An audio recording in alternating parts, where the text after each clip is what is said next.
বাবা বাবা তুমি এনে বসে রয়েছো, তোমার শুনতেছি আমি। সামনে মাসে বোনের বিয়া, বাজার সাথে করতে হবে না, দাওয়াত দিতে হবে না। সবে তো বুঝি রে বাবা। তোর বোনের যাবে ঢাকা শহরে লেখাপড়া করতেছে, এখানে মেসের খরচ আছে, কলেজের খরচ আছে, এরপরে বাসা ভাড়া আছে, এটি দিয়ে তো আনতেই হবে। আমি এই চিন্তাটাই করতেছি। বাবা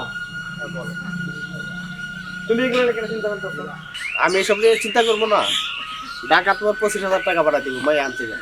এতে বিবাহ অনেক খরচ, সব তো তুমি দেখতেছো। কয়দিন তো তুমি সামলাইবা। বাবা আমি তোমার একমাত্র সন্তান না? এক কথা সন্তান সংসারে কি বাবা আর কেউ আছে বাবা? না, নাই।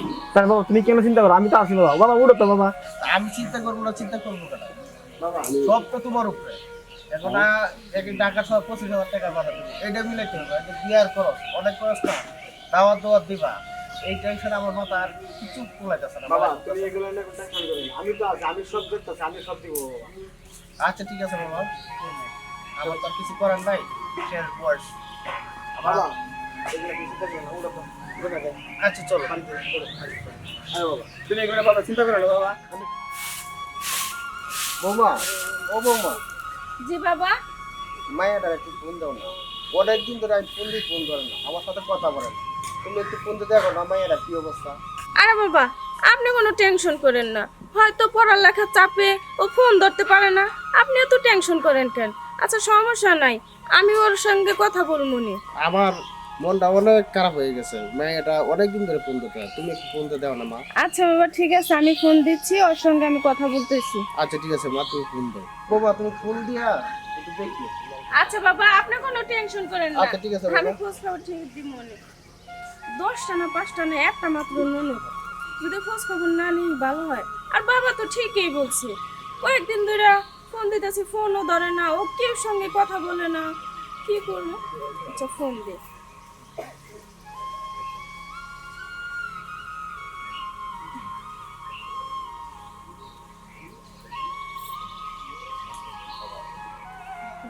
হ্যালো, কি রে, কেমন আছো?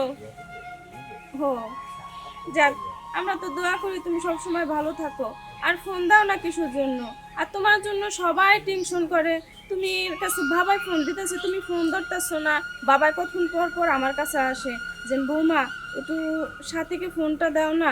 সে বলে, আমি বললাম কি যে বাবা আমিও ফোন দিচ্ছিলাম, কথা বলতেছে না। ঠিক আছে, যাই হোক, তুমি এখন কোথায় আছো?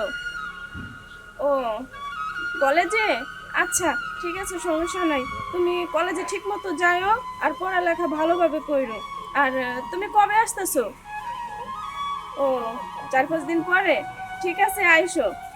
আর তোমার মনটা কেমন জানি ভার হয়ে আছে, কি হয়েছে তোমার? ও, বুঝছি, এখন কিছু বলবা না। ঠিক আছে, তাহলে বাড়িতে আইসা তারপরে বইলো। হুম, ভালো থাকো। আমি তো বাড়িতে যাইতেছি, আমার বাবা তো বিয়ে ঠিক করছে। 3 বছর আগে তো আমি বিয়ে করছি। আমার বাবা যদি জানতে পারে তাহলে তো আমার আব্বু হার্ট অ্যাটাক করবে, আর আমার ভাইয়াও যদি জানে তাহলে তো আমাকে মেরে ফেলবে। আমি এখন কি করব?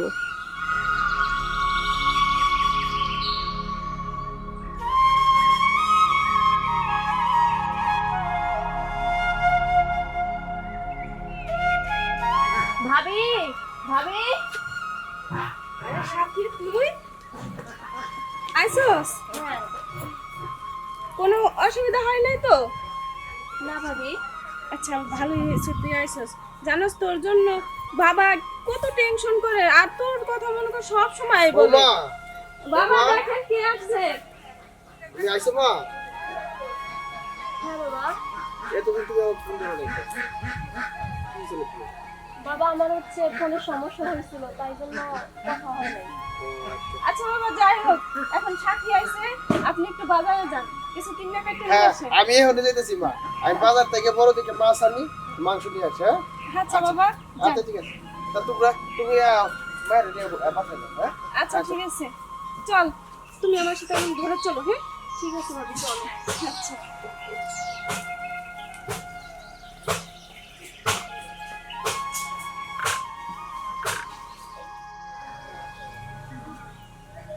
ভাবি, যেমনি হোক ওর সাথে আমার বিয়েটা দিয়ে দাও, আমি ওরা ছাড়া বাঁচতে পারবো না। সবসময় এরকম পাগলামি করলে কি চলবো? এখন ওর সঙ্গে তোর বিয়ে ঠিক হয়েছে, আর গ্রামের লোকজন সবাইকে দাওয়াত দিয়ে দিছি, এখন যদি এরকম করস তা কি হয় বল না? ভাবি দেখো, তোমার আমি হাত জোর করে কইতাছি ভাবি, পরে স্যার আমি বাঁচবো না। যেমনি হোক তুমি ওর সাথে আমার আচ্ছা যা হোক, তুই এরকম করিস না। আর আমি সবাইকে বুঝাই বলবো যে তোর সাথে জানি ওর বিয়ে হয়, ঠিক আছে? আর তুই ছেলেকে বল না আমাদের বাসায় আসতে, তাহলে তো ভালো হয়, সবাই দেখবে, তারপরে ওই ছেলের সঙ্গে তোর সঙ্গে বিয়ে দিয়ে দিব। আর তুই যে 3টা বছর হয়ে গেছে বিয়ে করছ, এখন বাড়ির কেউ তো জানে না। তুই আমি যেমনি হোক, বাবা আছে, সবাইকে বুঝিয়ে শুনে, তোর ভাইকে বুঝিয়ে শুনে ওই ছেলের সঙ্গে বিয়ে দিয়ে দিব। ভাবি যেমনি হোক আব্বু মা ভাই এদের 3জনকে তুমি ম্যানেজ করো। আচ্ছা, আমি থাকতে তোর কোনো টেনশন নাই, আমি আছি তো তোর ভাবি। ঠিক আছে ভাবি, আমি ওকে আজকে এখনই আসতে বলতেছি। আচ্ছা ঠিক আছে, ঠিক আছে, এখন বাসায় যা। ঠিক আছে। এই ছেলেকে তুই ভালোবাসছস? আর এর সঙ্গে কি তোর সত্যি বিয়ে হয়েছে? হ্যাঁ ভাবি।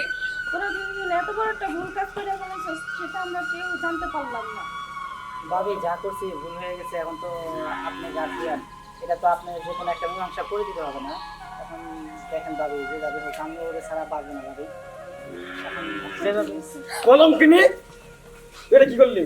ভাইয়া আমার ভুল হয়ে গেছে, আমাদের সম্পর্কটা কি মাইনে নেওয়া যায় না? রাজ তোর বোন, তুই কি করলি? ওটা কি করলি তুই? ভাইয়া যেভাবে হোক তুমি সম্পর্কটা মেনে নাও, নিয়ে ওই বিয়েটা ক্যান্সেল করে দাও। বলবি আমি কিভাবে ওদেরকে মুখ দেখাইবো, কিভাবে বলবো যে এই ঘটনা? এটা করতে পারলে বোন? ভাইয়া তুমি বাবাকে বলে যেভাবে হোক ম্যানেজ করো। আর বাবাকে আমি কি বলবো? বাবা তাকে নিয়ে অনেক বড় স্বপ্ন দেখছিল, তাকে ডাক্তার বানাবে। ওকে স্যার আমি থাকতে পারবো না। ভাই আপনি এটা মেনে নেন, যা হয়েছে হয়ে গেছে, আমরা বুঝতে পারি নাই যে এইভাবে কিছু একটা ঘটে যাবে। মাফ করে দাও, ভুল হয়ে গেছে। তোর ভাবিকে বল, ক্ষমা করে। ভাবি অনেক স্বপ্ন দেখতো তাকে নিয়ে, যে আমার নানা একদিন ডাক্তার হবে, এই সমাজকে আলোকিত করবে এবং গরিব দুঃখীকে বিনা সাহায্যে বিনা হাতে চিকিৎসা করবে। আচ্ছা সব তুই মাটির সাথে তুলে মিশে করে দিলি। আচ্ছা যাক, অত কথা বলো না, ভুল করে ফেলছে, এখন আর কিছু করার নেই। ঠিক আছে, আমরা এই বিয়ে মানি না, আবার নতুন করে তোমাদেরকে বিয়ে দিতে চাই। আচ্ছা ঠিক আছে, ওদেরকে নিয়ে ঘরে যাও। আচ্ছা ঠিক আছে। আমি বাবাকে দেখি মানে কি করতে পারি। আচ্ছা আসো। কি করা যায় এখন? মাইনে তো নিতে হবে, কিন্তু এই সমাজকে আমি কিভাবে বুঝাবো? সমাজ তো আমাকে অনেক কিছু বলবে যে তোর বোন এরকম একটা কাজ করছে। যাই হোক, বাড়িতে যাই, যাই বাবাকে বলি, দেখি মানে কি করতে পারি।